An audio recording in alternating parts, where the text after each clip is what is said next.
एक विवाद हो जाता है, और विवाद होने का कारण आप जानेंगे तो आपको भी लगेगा कि विवाद तो होना ही था। एक आदमी है, वो क्या करते हैं कि पोते से, यानी जो पोता होता है ना घर का, यानी दादा, पोता, परदादा, पिता, बेटा, चाचा, तो यहाँ पर पोता जो है, यानी आप कह सकते हैं परदादा है। अब उसके बाद यहाँ पर दादा जो थे, दो भाई थे, दादा है, ये इनके छोटे दादा हैं। अब यहाँ पर ये इनका जो एक तरह से है, ये दो भाई थे, और इनका जो छोटा दादा है, इनके 3 बेटे थे। तो इसमें एक इनका पिता हो गए, बाकी सब जो है इनका चाचा है। ठीक है, ये सारे लोग इनके चाचा हैं। अब ये इनका जो है एक बेटा है। अब ये जो होगा ना, यही तो है पोता।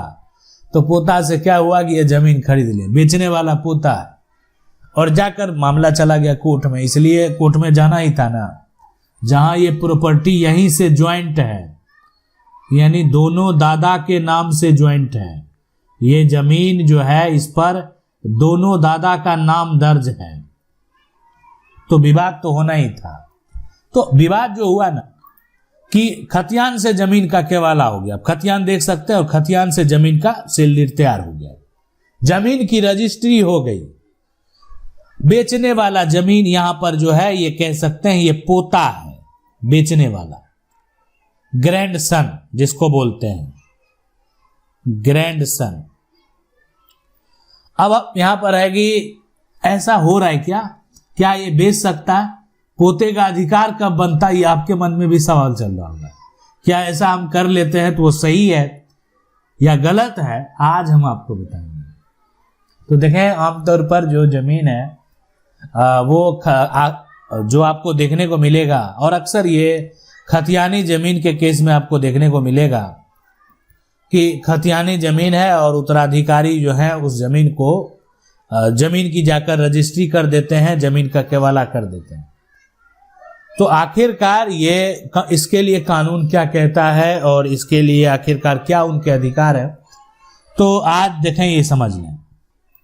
तो उससे पहले तो आपको ये भी सोचना होगा कि आखिरकार पोता का अधिकार कब बनता है। ये आपने कभी सोचा कि पोता का जो अधिकार है, जिस अधिकार से वो जमीन को बेचा है, आखिरकार ये अधिकार कब बनता है? यहाँ पर जो है ना, कब बनता है? तो देखें, ये बड़ा सवाल है कि पोता का अधिकार कब बनता है। कानूनी तौर पर वो परिवार का उत्तराधिकारी है, और अधिकार बनता है यानी जो उनके पूर्वज है, दादा परदादा है, पिता है, उनकी मृत्यु के बाद। और नहीं तो सभी का, अगर एक तो हो गया कि जो उनके पूर्वज हैं, पूर्वज की अगर यहाँ पर मृत्यु हो जाए, उनके बाद अधिकार बनता है। या एक तरह से जमीन का जो है ना, इनके पास जो है उत्तराधिकार प्रमाण पत्र बन जाए। ठीक है, उत्तराधिकार जो है यहाँ पर प्रमाण पत्र बन जाए, और उस सिचुएशन में, और जमीन इनको अलग से कब्जा में है, कोई भी किसी प्रकार का ऑब्जेक्शन नहीं हो, कोई दिक्कत नहीं होता है ऐसी जमीन को अगर वो बेच देते हैं तो। लेकिन मान लेते हैं यहाँ पर जहाँ दिक्कत करने वाले लोग हैं, जहाँ पर हर बात को देखा जा रहा है, जहाँ पर पार्टीशन की बात की जा रही है, ऐसे सिचुएशन में, ऐसे कंडीशन में, तो ये भूमि विवाद का तो मामला कोर्ट में जाएगा ही। आज ये सिविल कोर्ट में जो है सुनवाई जो चल रही है, आखिरकार क्यों सुनवाई हो रही है, कारण क्या है? कारण तो यही है। अब आपके मन में होगा कि सवाल, क्या ये बिक्री अवैध माना जा सकता है, यानी क्या ऐसा संभव है? तो देखें, ये तो कह रहे हैं कि जमीन हमारे दखल में है और बेचने वाला जो है पोता है। पोता से भी सवाल जवाब किया जाएगा। बेचने वाला पोता जमीन बेच दिया है, तो आखिरकार ये कौन सा जमीन बेचा है पोता? तो सवाल होता है कि यहाँ पर जो है ना, कब जमीन का जो बिक्री है, बिक्री अवैध या जो है विवादित मानी जा सकती है, विवादित यहाँ पर मानी जा सकती है। ये बड़ा सवाल है। देखें, तो और आज हम इसको बारे में आपको बताएंगे, और हमारा कानून भी ये कहता है, देखें कि बिना बंटवारा का अगर कुछ भी बेचेंगे बिना बंटवारा का, तो ये अवैध करार दिया जा सकता है। और वो भी अन्य जो वारिस हैं उनकी सहमति के बिना।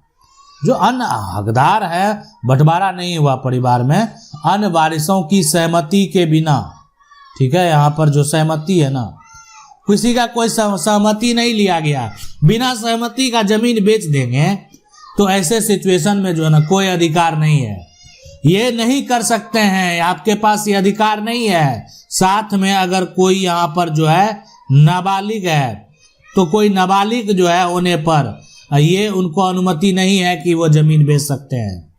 और कोई एक तरह से फर्जी कागजात के आधार पर जो है जमीन नहीं बेच सकते हैं।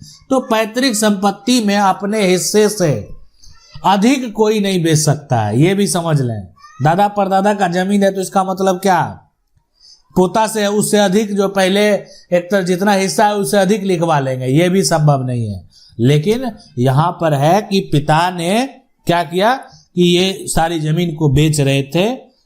और सबसे बड़ी बात है, जमीन का बंटवारा जो है पिता के नाम से ये जमीन दर्ज है, पैतृक जमीन है या दादा के नाम से दर्ज है, लेकिन जमीन का बंटवारा हुआ है, बंटवारा के हिसाब से कायम है।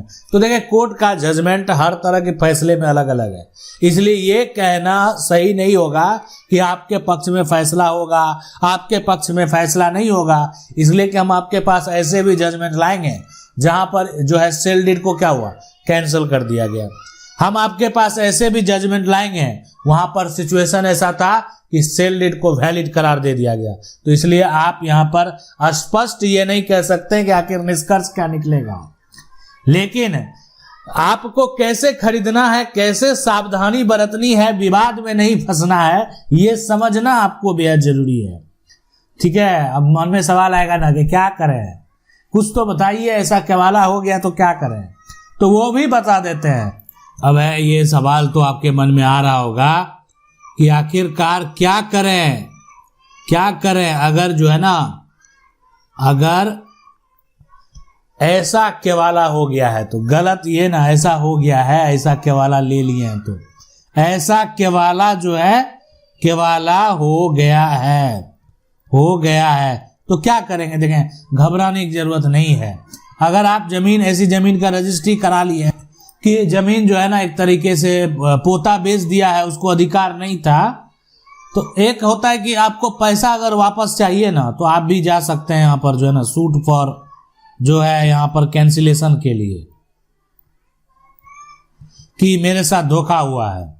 उसके बाद जो है यहाँ पर जो दाखिल खारिज है उस पर भी किसी प्रकार का कोई अगर यहाँ पर ऑब्जेक्शन लगा देगा, ठीक है, तो वो दाखिल खारिज नहीं होगा। अगर आपकी जमीन के साथ कोई ऐसा किया तो जाकर ऑब्जेक्शन लगा दीजिए, दाखिल खारिज रोक दीजिए जमीन के वाला का, ठीक है। और यहाँ पर जो है ना, अगर कोई भी चाहे तो ऐसे मामले में धोखाधड़ी का भी केस कर सकता है।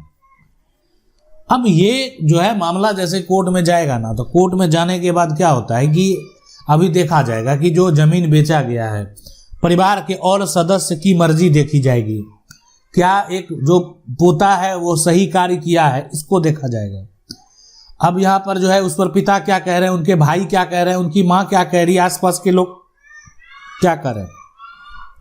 अन्य हिस्सेदार जो आज मान लेते हैं कोर्ट में मामला गया तो अन्य हिस्सेदार को आपत्ति था तो किस बात को लेकर आपत्ति था, उनका क्या कहना है, उनका क्या समस्या है, ये भी देखा जाएगा। और उसके बाद ही जो सिविल कोर्ट का निर्णय है वो दिया जाएगा।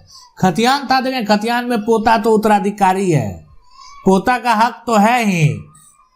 तो अगर इस मामले में पोता जो है पार्टीशन सूट का दावा कर दिया और साथ में आप कैंसिलेशन का दावा किए हुए हैं और वो पार्टीशन सूट का दावा उसी में इंक्लूड कर दिया, मेरा शेयर क्या कहता है, मेरा हक क्या कहता है, वो उतना ही जमीन बेचा है जितना उसका हक बनता है, पूरा प्लॉट में इतना जमीन बेचा है।